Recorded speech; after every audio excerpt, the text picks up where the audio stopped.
When a sliver of frigid moonlight in the deep night of ancient Celtic lands slanted across the battlefront edge leading to Ulster, blooming with dark thistles, the air was steeped in the faint scent of amber and the bittersweet crispness of nocturnal mist.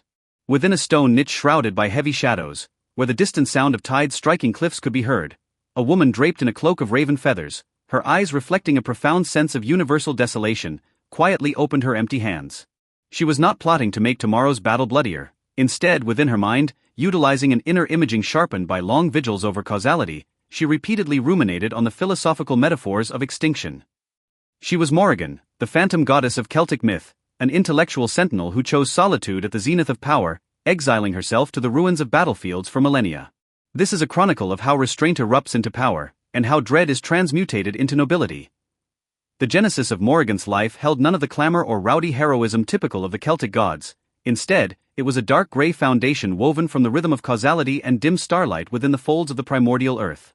As a goddess born with the duty of a witness of the era, she inherited a microcosm that was ruthlessly cold, governed by soul contracts and the sacred laws of cycles. Amidst rock walls reddened by phosphorus fires, she learned to use her gaze to perceive the essential structures lurking behind every vanishing point. This relentless pursuit of the truth of existence became the first incurable fold in her psyche, and the only armor that would guard her reality in a world of chaos. She understood that protection was not achieved by roaring, but was a divine logic that grew naturally from an ultimate respect for natural laws and the needs of the soul. If her early vigils were the tempering of her will, then her time as the prophet of the battlefield, known as the Blade of Balance, was the practical crucible that pushed Morrigan's aesthetics of restraint to its zenith. She overthrew all prevailing divine fashions of blind cursing, resolutely using her shapeshifting abilities to observe souls destined for their end, replacing endless violent sieges with prolonged intellectual companionship. In those quiet nights, through ruthlessly precise calculations of soul fluctuations and historical causality, she issued silent commands that stabilized the order of the borders. In those moments, Morrigan was the most sober and solitary artisan of the Celtic world. She accepted all misunderstandings from the hero Cuchulainn with silence. This radical focus rendered her like a marble bell tower, solitary and soaring, yet indestructible. The summit of power in the eyes of the wise is manifested as the penetration of the void. Morrigan gradually realized that when she finally obtained absolute control over the curtain call of the era, amidst the dust of ruins, she had gained not just deterrence, but a nihility that saw through the rise and fall of all things. This transition, returning from executor to watcher, was fraught with intellectual struggle, yet it endowed her with a cold, almost translucent peace. She remarked in her final resonance, "I once believed I was building the future, now I find I am merely searching for a point of convergence within the scarred fissures of memory, where the soul no longer falls." This expansive clarity, born from witnessing the cycle of life and death, became her hardest armor in the end. The final season of Morrigan was spent in a state of profound solemnity and a silence illuminated by the radiance of a sage.